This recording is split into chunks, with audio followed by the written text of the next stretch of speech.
want to thank the organizers for inviting me to be here. I'm very pleased to see that more than 200 people here in South Africa come together to talk about agroecology. It's a very encouraging sign. I am not going to follow up on the cabbage story that was told to you this morning, despite the picture on the screen there. But before I start my presentation, I want to say 2 words about the International Panel of Experts on Sustainable Food Systems, which was set up with the support, as Rachel mentioned, of the Carasso Foundation, to bring the issue of sustainable food systems to the attention of decision makers. Because heads of states are talking about climate change, they are not yet talking about sustainable food systems. And so the idea was to set up an international panel in order to address that, and to do that in 3 ways. First is really to take a food system approach from before the inputs till after consumption, and to do that not only in an interdisciplinary way, but in a transdisciplinary way, bringing together different kinds of knowledge, not only scientific knowledge or academic knowledge, but also the knowledge of the people involved in the food chain, the traditional knowledge of farmers, and the experiences of farmers and workers in the chain. And the third thing, the third characteristic that we decided to take on is to take a political economy lens. Not just tell the story that this is going on, but really digging a bit deeper and trying to see why are things happening? Why are the things the way they are? Who is pulling the strings? Often behind the scenes. And so that is something that we have throughout our work, and the major outputs of the panel have been a number of reports. The first one that has already been mentioned by Rachel is From Uniformity to Diversity, a paradigm shift from industrial agriculture to diversified agroecological systems. And I have 2 copies of that report, which I will leave there if anybody is interested. And there's also a few leaflets that explain what IPES Food is about. So, today I'm going to talk about the links between our food systems and health. Actually, most people are not aware of the extent to which our health is affected by the food systems in the broad sense, and the cost it represents to society. And so that's what I will be first talking about, and then making the link with agroecology in the way it can really address most of these health-related issues of our current food systems, and talk about some of the difficulties on moving ahead with these food systems, which we called lock-ins into the industrial model of agriculture. So this is the cover of the report produced by IPES Food on unraveling the food health nexus, in which we analyzed, well, we first came to the conclusion that our food systems, in one way or another, is making us sick by the way we produce, distribute, market, prepare, eat the food, and dispose of it in a significant way, and that this is a growing cost to public health. We identified 5 impact pathways, 5 ways in which our food systems affect our health. The first is occupational hazards, the second, environmental contamination, the third one, contaminated and unsafe or altered food, unhealthy dietary patterns, and food insecurity. So for each of them, I'm just going to say what we mean by it and give one example. I don't have time to go through the whole report, which would take more time than I have here. People get sick because they work in unhealthy conditions throughout the food chain. Farmers to start with, and just one figure, 200,000 people die every year of acute pesticide poisoning, and that's dying. Then imagine the number of people that get sick because of that. And 99% of that happens in developing countries. The second impact pathway is that people get sick because of contaminants that are in the environment, in the water, in the soil, in the air. And again, to just take one example, the exposure to endocrine disrupting chemicals is costing, and the figures we have are for Europe and the United States, but that's not limited to that, our annual cost of 217 billion in the EU and 340 billion in the US. I mean, these are really just the direct impact of endocrine disruptors. The third channel is contaminated, unsafe, and altered food, which is linked to really the unsafe food that people are consuming. And this is dealing a lot with zoonotic diseases, diseases that are transmitted through our food. There are less statistics about that, but what is observed is that our modern food systems with large-scale industrial plants that are treating different types of food, if you get a contamination in there, it is affecting thousands of people, as opposed to a small kitchen providing food to just a few people. And so the number of people dying of that is also significant. The fourth one, unhealthy dietary pattern, is probably the most significant one. And again, insufficiently talked about. People get sick because they have unhealthy diets. People don't just eat food, they eat diets. It's a combination of the different foods that has an impact on health. And just obesity, which is again only one aspect, the cost, the economic impact of obesity is estimated to be $2 trillion. I mean, these are mind-boggling figures that you can't even put your head around. And it is has a bigger impact than smoking the combined cost of smoking, armed violence, wars, and terrorism. So if people were to realize that, I think it would bring about a bit more thoughts about our diets. And non-communicable diseases that are the result of unhealthy diets have now become the #1 cause of death. And that is not only in industrialized countries, where usually people still associate unhealthy diets, obesity, non-communicable diseases with more affluent countries. The #1 cause of death in low and middle income countries is non-communicable diseases. And more people die of non-communicable diseases in low and middle income countries than in rich countries. The last one is food insecurity, with two different aspects. Of course, in the last 2 years, we've seen increasing numbers of hungry people, acute hunger. We have gone from 790 million people a few years ago, and 2 years in a row it has increased now to 820 million people. But what is still less talked about is the tremendous impact of micronutrient deficiencies affecting 2 billion people, almost 1/3 of the world population. And this has a tremendous impact on the development capacity of the people suffering from that, both physical and mental, and is estimated to cost several percentages of GDP to countries that are affected. We have, in that report, tried to put together some of these figures on the various aspects of impact on our health and the cost to society. And as I said, these are mind-boggling figures.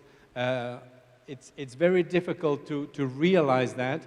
And just imagine that a small fraction of that was invested in transforming our food systems in sustainable food systems, the impact that that could have and the money it could save. And that's just in monetary terms. We also have to think about the well-being. When you are sick, of course, you have a cost to society through the medicines and the cost to the doctor, but it's also a suffering for the people that are affected. And those things you can't put a figure on. People that die of pesticide poisoning, you can't put a figure on the value of a human life. So this is just one dimension, but one that really should make us think more about this impact. So we know what is leading to these impacts. It is essentially our current model of industrial food systems and starting with industrial agriculture, with chemical-intensive monocropping, intensive livestock production, with great confinements of very large numbers of genetically uniform animals, the mass production and marketing of ultra-processed food, and the development of deregulated and often dangerous supply chains. So we know what the problems are, and we also know what the solutions are. And here I'm preaching to the converted, so I don't have to expand too much on that. But we really want to bring these connections to light, how the various aspects of what I call compounding factors, like unsanitary conditions, the climate change, poverty, inequality, how they actually affect the 5 channels of impact and create a kind of a vicious cycle. Food systems drive poverty and climate change and create conditions for poor health. We know that food systems are responsible for 30%, roughly speaking, at a global level of greenhouse gas emissions. They drive ecosystem degradation and environmental systems disruption, like the loss of pollinators. And also, the different workers in the food chain are among the lowest paid in society, and that is true for farmers throughout the world. So, I've mentioned now mainly the health-related consequences of our current food system, but we should not only look at that part. It's important to look at all the aspects, including the environmental unsustainability of our food systems, with biodiversity losses, water pollution, soil degradation, greenhouse gas emissions, unsustainable use of natural resources, and low resilience of these systems. Also, the social inequities. I was talking about lowly paid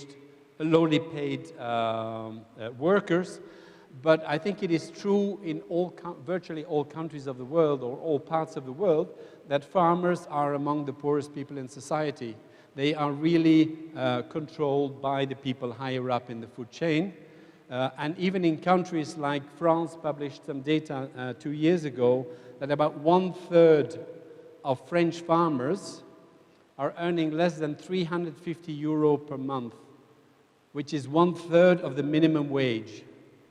And these are people that are working 7 days a week, often 10, 12 hours a day. And that's the case in many different countries. So social inequities are all part of that. And I'm not talking about the whole disempowerment that goes with it and affect them. And usually the whole cultural dimension, cultural values and specificities are totally disregarded by decision makers. It's not even talked about. And these aspects are all related to the model of industrial agriculture and industrial food systems. So that led us to the conclusion that we really need a paradigm shift. It's not just about improving the environmental impact slightly or decreasing slightly the unhealthy aspects of getting away with the most poisonous pesticides, etc. We really need to rethink completely the way that we practice agriculture, and it's a paradigm shift from this conventional or industrial model of agriculture to diversified agroecological systems. What we want and what we define by diversified agroecological systems are systems that can deliver at the same time, simultaneously, on economic, environmental, health, social, and cultural dimensions. And that is really looking at all the dimensions of a food system. And So far, the world is really dominated by an economic discourse, and all the other things are considered by some as unavoidable externalities, and that has to change. So what we want is really converging towards these diversified agroecological systems, as we call them, whether we start from a highly specialized type of large-scale, high-input monoculture, like we know in the United States and many industrialized and economies in transition, or whether we start from underperforming subsistence agriculture, where we can really improve the performance of these systems by agroecological practices. So whether we start from one of these or anything in between, because of course there is a tremendous diversity of systems in the world, there is a direction that we should be moving towards.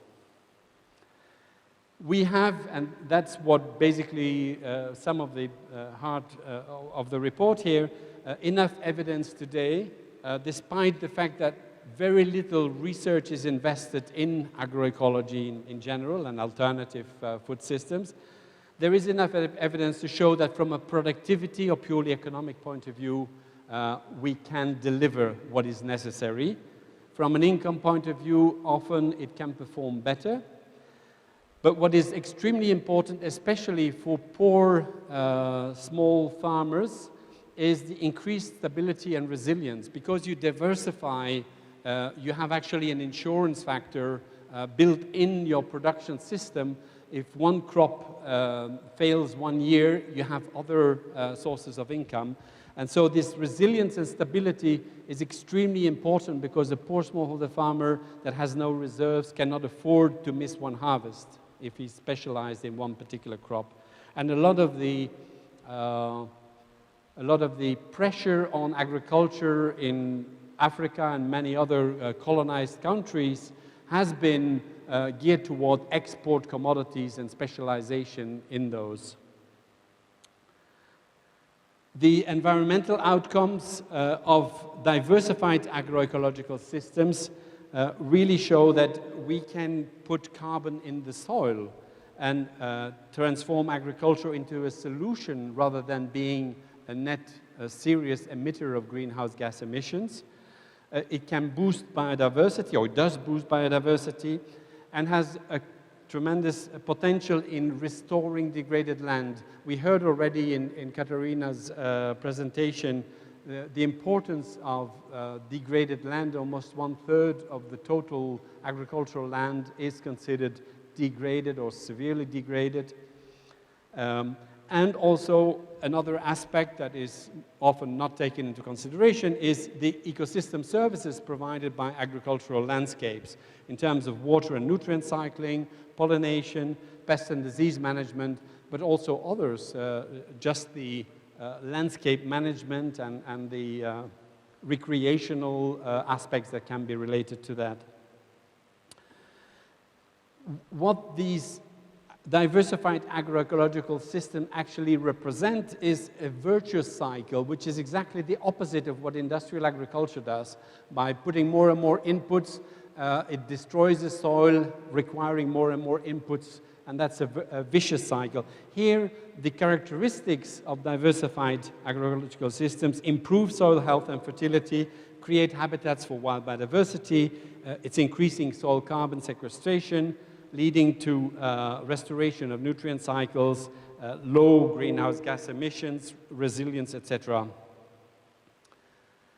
So the nutrition and health outcomes, in turn, are that they provide for diverse diets. If you move away from energy-rich commodities, and we know that the vast majority of agricultural research is just focused on a handful of major commodities. By diversifying, we can provide for diverse, healthy diets. It also avoids the negative health outcomes linked, for example, to pesticide poisoning, the preventive use of antibiotics and antibiotic resistance, the nitrates in drinking water and the impact on health.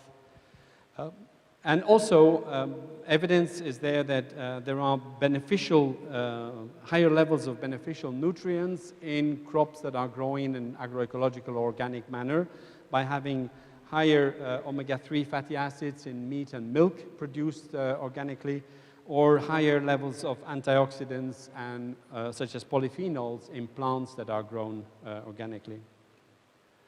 From a social and cultural point of view, the social dimension, these systems provide more employment, and where specialization in industrial agriculture is moving more and more people out of agriculture, we think it is important to maintain people also employed under decent conditions with a decent income, but also providing employment throughout the year.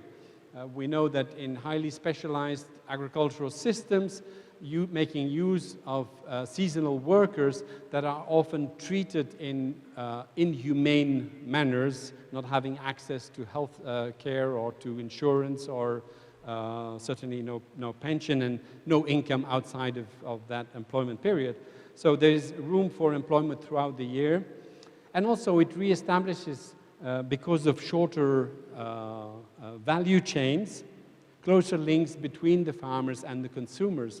And people start to appreciate again where their food is coming from, and recognizing the efforts that a farmer is making in producing the food and therefore deserving a decent income.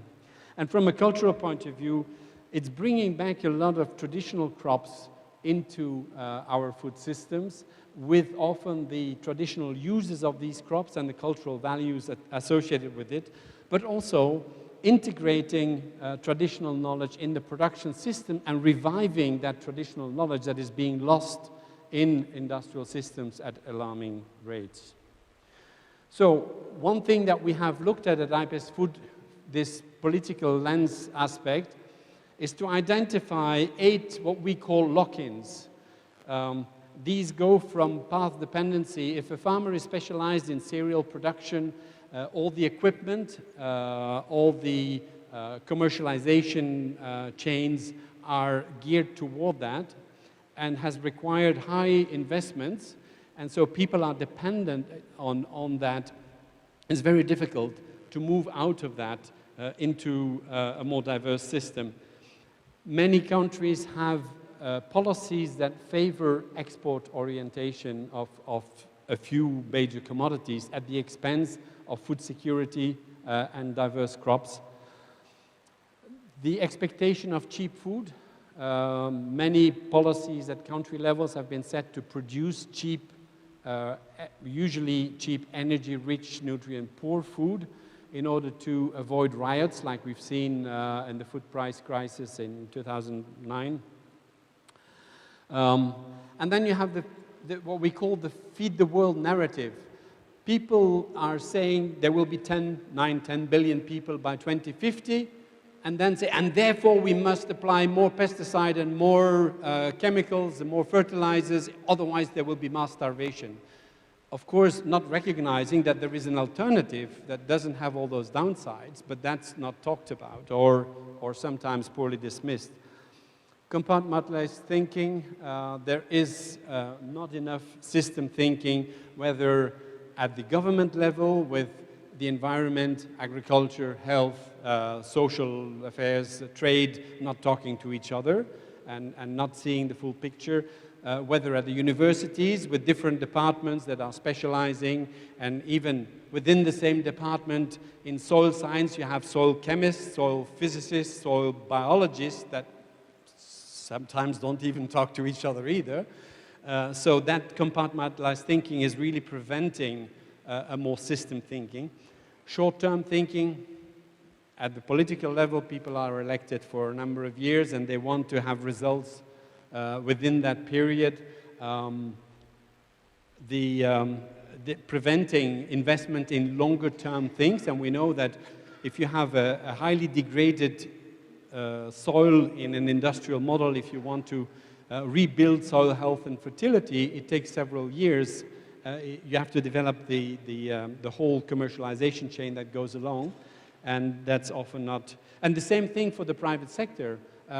With the real prevalence of financialized systems in companies, even if they want it, they have to deliver short-term returns on the investments, and therefore don't invest in long-term thinking. But probably one of the important aspects is the measures of success, and I'll say a few more words about that in a minute. And finally, the concentration of power. It is amazing to see how in the past 10, 15 years, there has been a tremendous concentration in power in our food systems.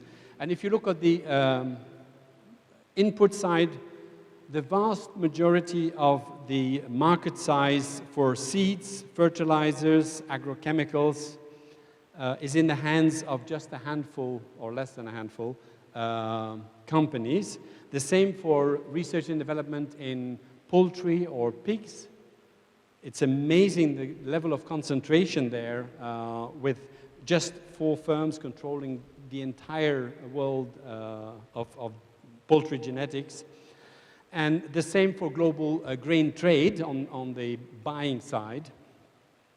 And if you look at the other side, on the consumption, on the transformation, retail and consumption side, you have a similar picture with a small number of companies that are behind the very colorful and diverse things that you see in a supermarket, all the labels that look very different, but if you look at the companies behind it, it's also a small number. So you have that concentration in the hands of these few. And what really matters there is that they all have a common interest in maintaining the current system in place.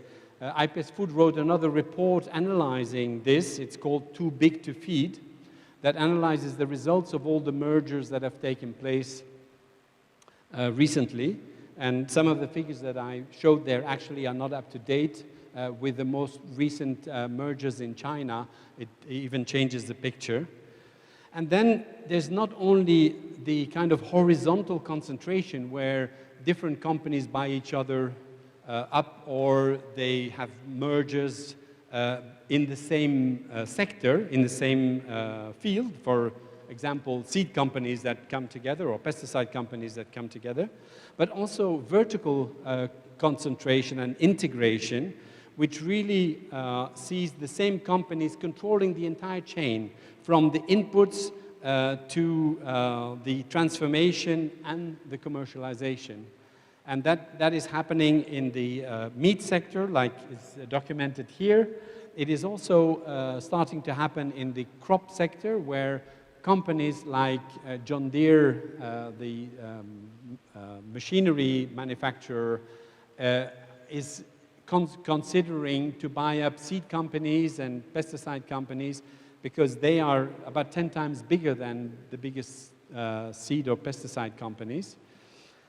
And again, control and the control over data within those systems is a long story on its own that I could tell here, but don't have time for. So there is really a tremendous amount of power that is being concentrated in the hands of a few, and those are the few that really get the lion's share of the whole value chain. So if we want to change things, we really have to attack each of these lock-ins, and to do that at the same time. In the report, we do not provide the miracle solution for everything, because a lot will depend on the local conditions. Things are very different if you are in the US, or you are in Zimbabwe, or somewhere else. And so what is important is to really have participatory processes that analyze the whole systems and come up with the best way to tackle those particular lock-ins that are the biggest obstacle to transformation in their systems. And we give a number of examples, but the first one is really to come back to this issue of how do we measure success? What is being considered as successful? So far, at the national level, the only measure is GDP. Now, GDP is not something you can eat or enjoy. It's just an abstract figure. And in agriculture, the only important measure of success is yield per hectare, or maybe productivity per worker if you want. But really, these are not the things that matter to people, and we have to start measuring things that matter to society, like the nutrient content and nutrient availability to the people that need it, the total output, including total biomass, and not just one commodity, resource efficiency, the ecosystem services that are provided by agricultural systems, livelihood resilience, and social equity. Those are the things that matter to society and that should really be measured. And that would really put things in a very different perspective. So a few recommendations. Again, I'm not going to go through each of them in detail. It's certainly starting with developing indicators of success of sustainable food systems. FAO is actually, upon the recommendation of the various symposia and workshops that have been held in different parts of the world, is trying to develop a set of indicators for agroecology and sustainable food systems, and there are other efforts going on. So we hope that within a few years we will get something there.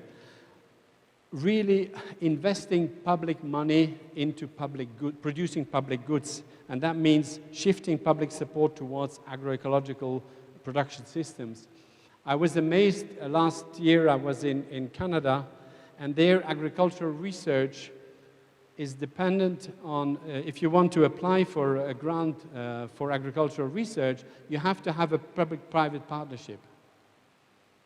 And 30% of the budget has to come from the private partner, which means automatically that the subjects of research are limited to the subjects that are of interest to the private sector, otherwise they wouldn't come on board.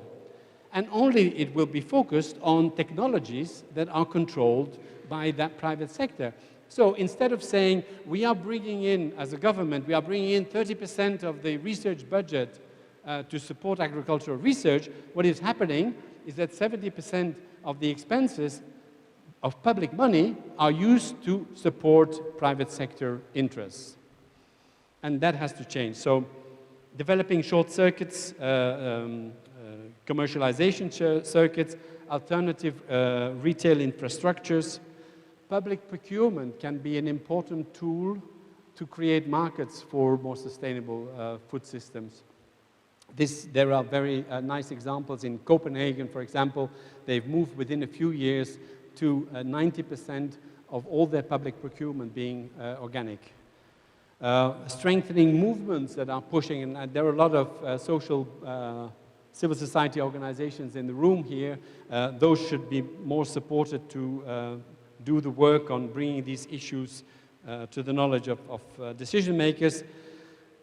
Mainstream holistic food system approaches into education and research agendas. That's starting to happen, still very timidly. There are food system units that are being established now in some universities, but it's still not the mainstream way of doing business. And then finally, to develop food policies. We have, most countries have an agricultural policy, they would have a health policy, an environment policy, a trade policy, and often they are just conflicting with each other because they are only looking at their narrow part of the business. And so what we need really is food policies that look at all these aspects at the same time in an integrated way, and develop these also not only at the national level, but a lot can be done at the local level by having food policy councils that bring different stakeholders together at a municipality level, where you have much more direct link between the different stakeholders and can achieve much more. And finally, the whole support for on-farm management of agrobiodiversity.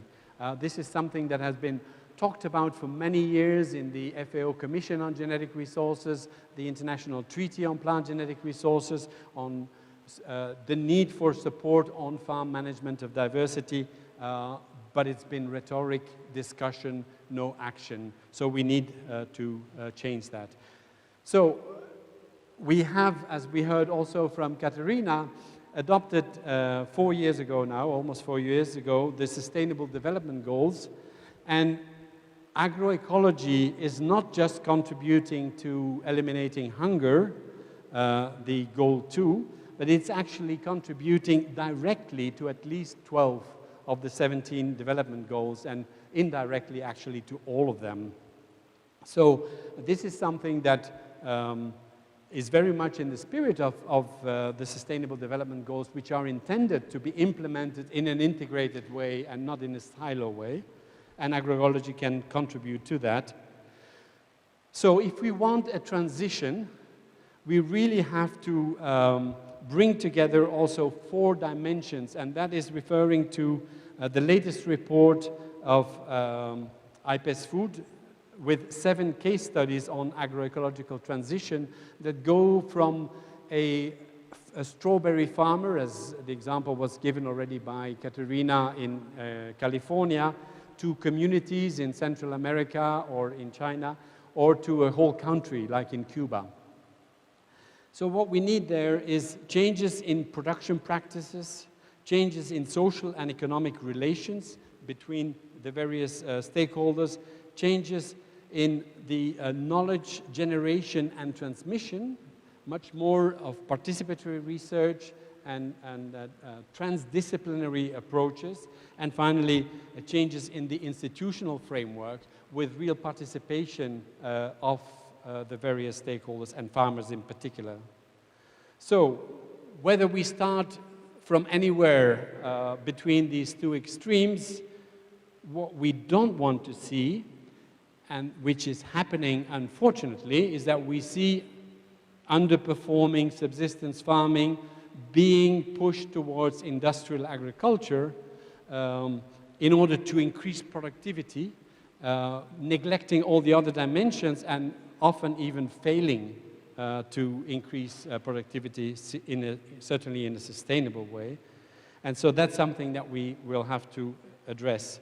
So with that, I want to thank you for your attention and be glad to take any questions.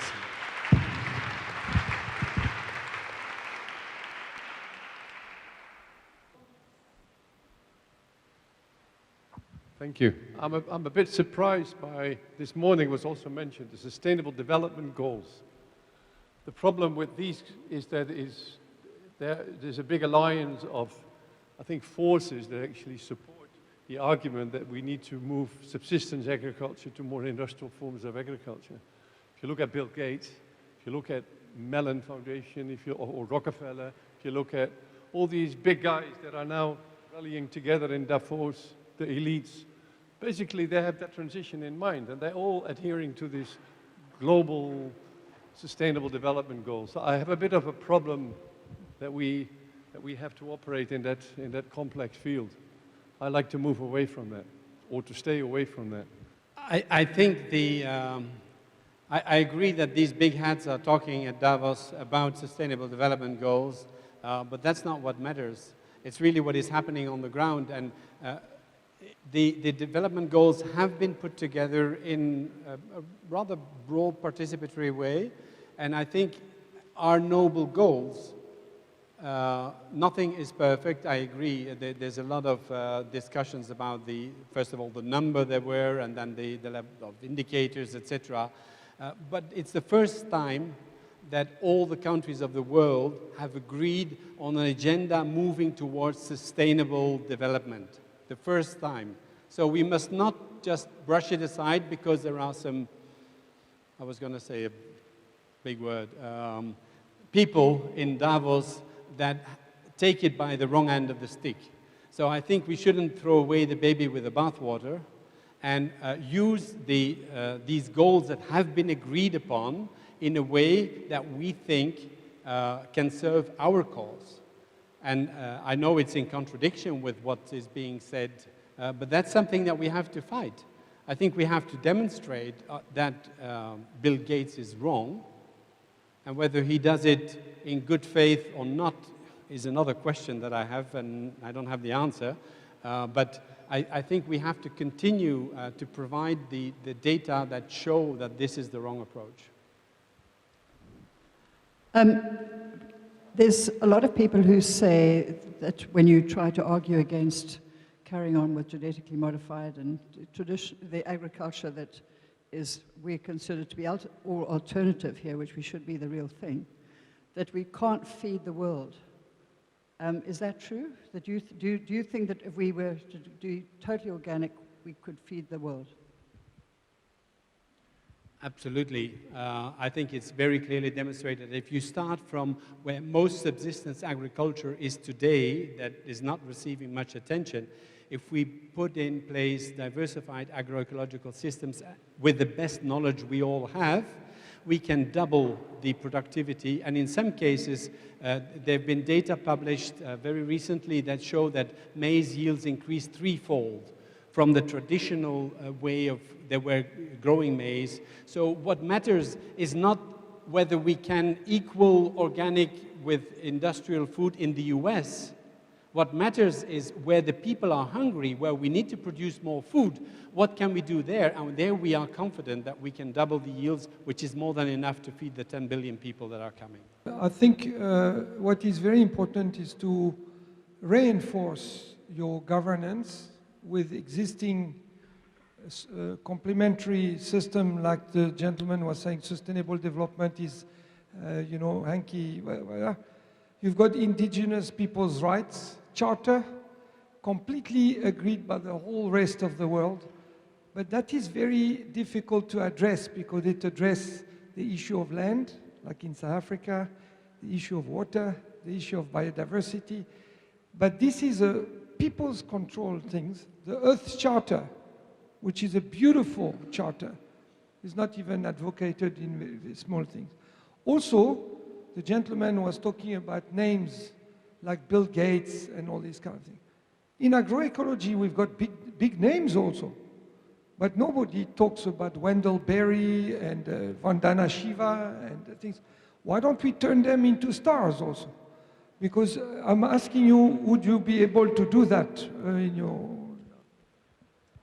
So, thank you. I would be more than pleased to become a star advocating for that. But what matters is not to have big stars speaking about it, it's big wallets that are able to fund. And so today we are doing an analysis of where money is being invested in agriculture and agricultural research in particular, and what goes into non-conventional agriculture in the broad term is just a tiny fraction, maybe 1% of the total. And so that's what has to change. It's really the investments where they are going. And I think talking to the people in the public sector, where they are putting their money, they've been divesting from agriculture over the last decades. If they want to really make a change, they have to reinvest and invest in the right way, not by subsidizing the private sector.